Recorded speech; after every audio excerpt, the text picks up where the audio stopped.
habwira undi mwana bari kumwe bakundanaga ngo kandi ngo ndafite ibiciro hano ngo ndafite ibiciro hano sere ngo baraza kuntema. Ikintu iyo nyibutse numva afite agahinda.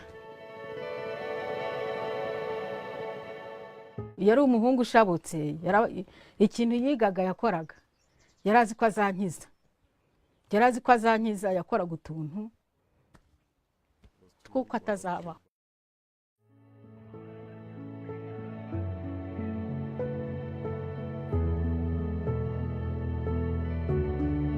Celestine yaje mu gitero nyine yica abana babiri.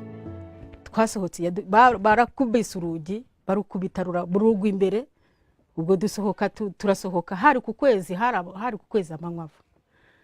Ubwo dusohotse ubwo uriya Celestine mu gitero ahita yarafite umuhoro, bari bafite imihoro n'imipanga n'impiri, itafata abana aratema izosi hasi, nanjye ndiruka.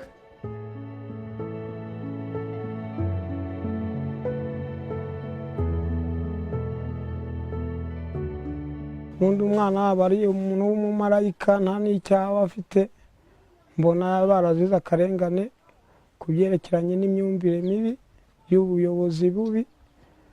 Abo bana bararenganye, nanjye ubwanjye numva nigaya.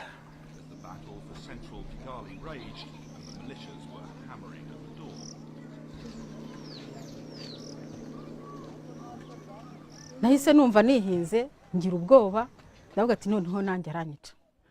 Ubwo numva umubiri umvuyeho, cyakora nawe yahise afataga akantu aritwikira gutya, nawe ajye acaha nanjye ncaha. Ubwo nyine numva nyine igitima kiradiha.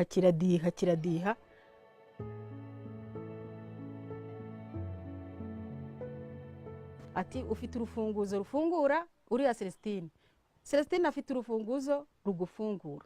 Ibyo bintu nimubyemera mukabishyira mu mutima wanyu, mufashijwe n'Imana, musenga Imana, muzakira kandi nabo bakira.